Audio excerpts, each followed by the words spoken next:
Hello guys, welcome to my Dragonknight healer build, updated for the Necrom chapter for mostly just small scale or pug groups. So, like I did with my warden, I had this build in mind for quite a while, and then I had to adapt and readapt again and again to the various changes of Cyrodiil, new servers, and so on and so on. But I think I've finally, after quite a few months of trying and playing around with different sets and different ideas, hit the mark I'm actually satisfied with.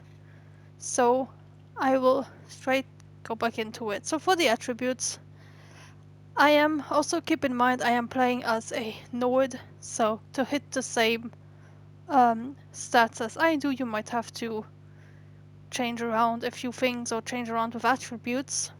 If you want to play as a Argonian or a Breton, for example, I'm playing as a Nord, mostly for the passives of ultimate gain.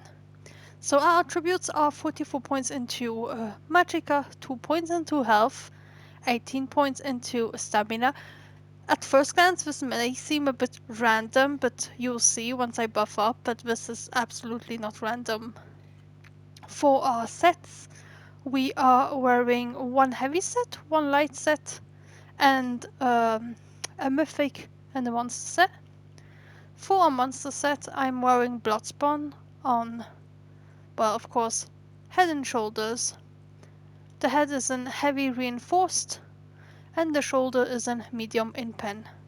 All the armor pieces have a tri-stat enchantment on them.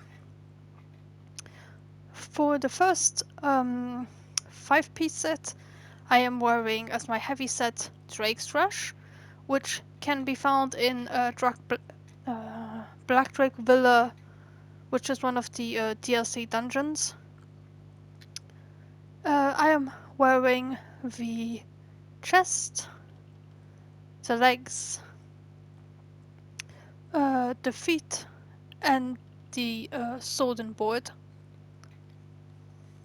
And what it does is when I bash an enemy, myself, always, and up to 3 group members within 15 meters of myself gain major heroism for 12 seconds, granting me free ultimate every 1.5 seconds. This can occur every 18 seconds. And my traits for the back bar is defending for the dagger and sturdy for the shield.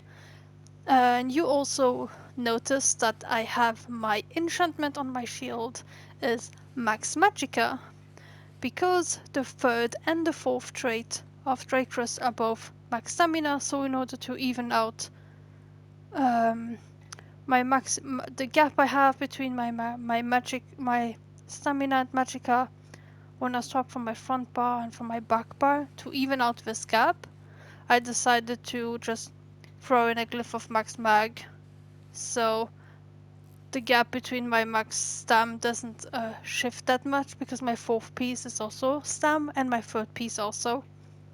If that makes... I guess it would make sense once I show you the build and I bar swap, but it can be a little bit confusing just being told like this. And last but not least, my last 5-piece set is Pillagers. Pillagers is the support set that drops from Dreasqail Reff, the trail that came last year with the High Isle chapter from last year. What it does, it gives us a little bit of healing taken, major ages. For the 4th piece, Max Magicka, if you have the perfected, you will get another line of Magicka recovery. I am missing the rest of stuff of perfected Pillagers, so I didn't really bother to actually swap it, as long as I don't have the healing stuff. But it doesn't really change much. You can also play with the normal version of Pillager. It doesn't really matter, since we have it on the front bar, decisive, and the belt, which is a small piece, and the 2 jewelry pieces. And what it does is, upon casting my ultimate, I grant 5% of all my ultimate spend up to a maximum of 20 to 11 other group members within 12 meters every 2 seconds. Over 10 seconds, and this can only happen every 45 seconds. For our Mythic, I am wearing the Death Dealer's Fete, which I mainly take to even out my maximum resources, so I have a little bit more magicka and stamina to work with. The traits on my jewelry are all protective, with maximum magicka recovery enchant. And for my last piece, I have put the hands of Trainee in medium, just for the extra health, since I have one 5-piece active on the front bar, another 5-piece active on the back bar. I can squeeze in 1 piece of Trainee. And once again, my big pieces are all on reinforced, so the head, the chest, the legs, and the feet, because the feet this time are heavy, so it's also reinforced, and the smaller pieces are medium, which are impen, light, impenetrable, and medium again, impenetrable.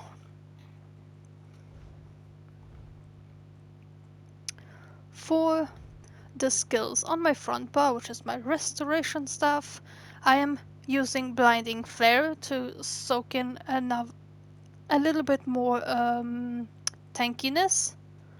Then I'm having radiant regeneration, echoing vigor, race against time for movement, blessings of restoration for my minor resolve buff, as well as my main AoE heal. When I'm playing alone, I'm usually running Magma Shell, although I know I don't benefit from Pillagers. I usually run Magma Shell when I'm alone or I'm in a small group. It's worthwhile until you hit the group cap of 6 people, you yourself including, so 7 people if you count yourself, because Magma Shell only affects 6 people around you. So if you want to give shield to people, it only affects 6 people. So if you are 8 in the group, so 7 other group members, I would recommend swapping out Magma Shell for Barrier, because Barrier will give you more, and its Barrier is limited to group members only. So just to make sure everyone gets the benefit of your ultimate. On the back bar, I am using Defensive Stance, Coagulating Blood, Hardened Armor, Energy Orb, Cinderstorm, and Spell Wall.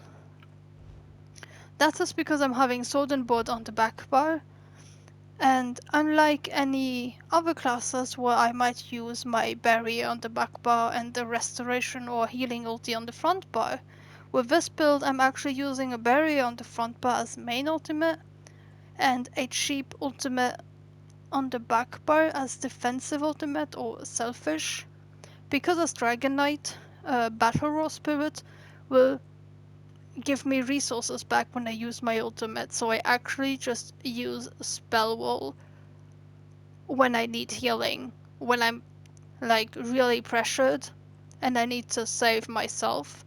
I would use Spell Wall when I need healing or resources.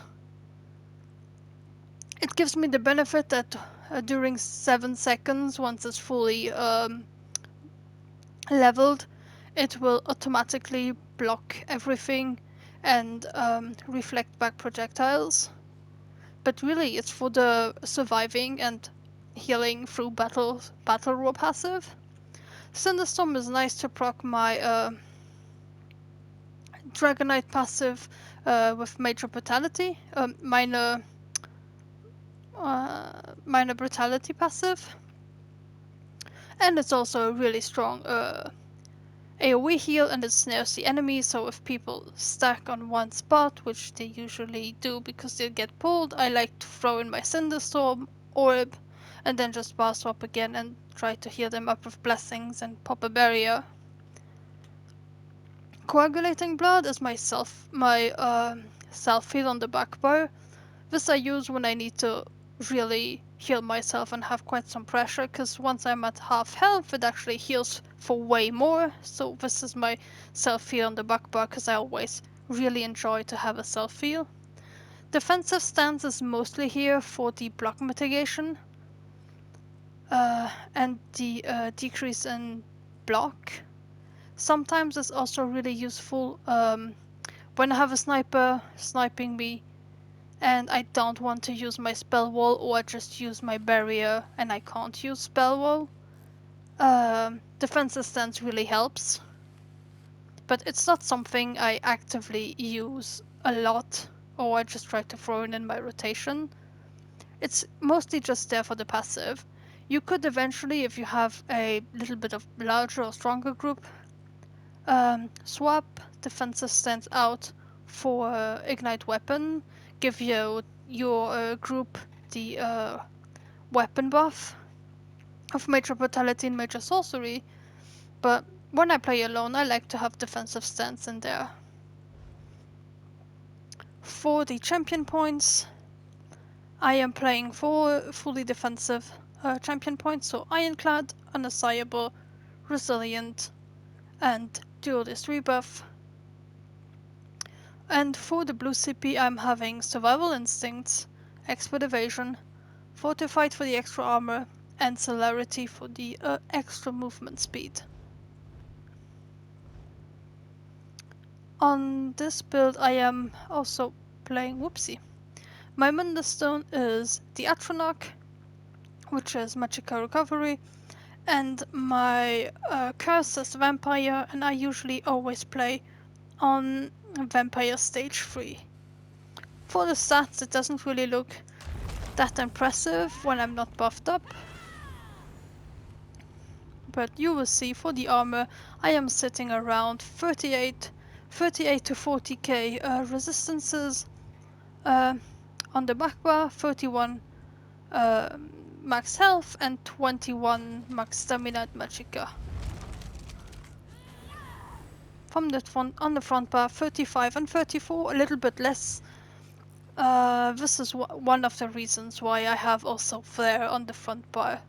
2k recovery, and if I'm in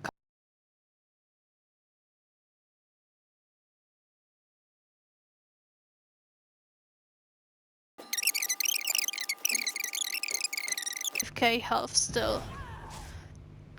As you can see, I guess this makes more sense now why I have my 2 points of attributes into health, because I hit the 35k spot on the dot.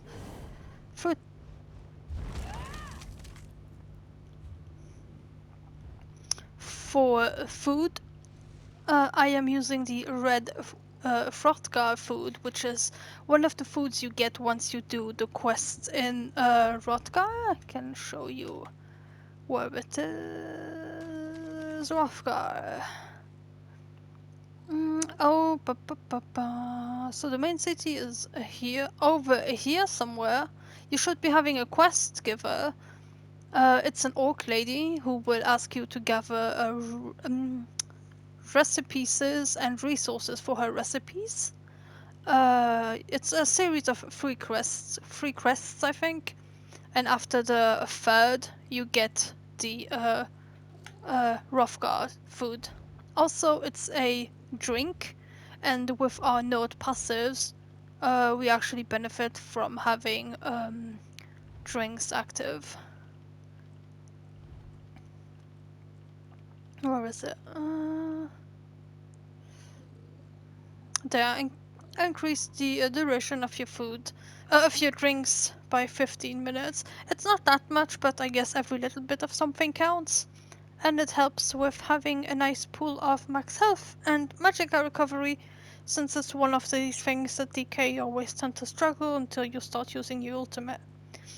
Another thing I like to do to complement my my Drake's Rush and the major heroism it gives me is actually drink heroism pots. So you can see on my quick wheel, these are called Essence of Magicka, but actually it's not really Essence of Magicka.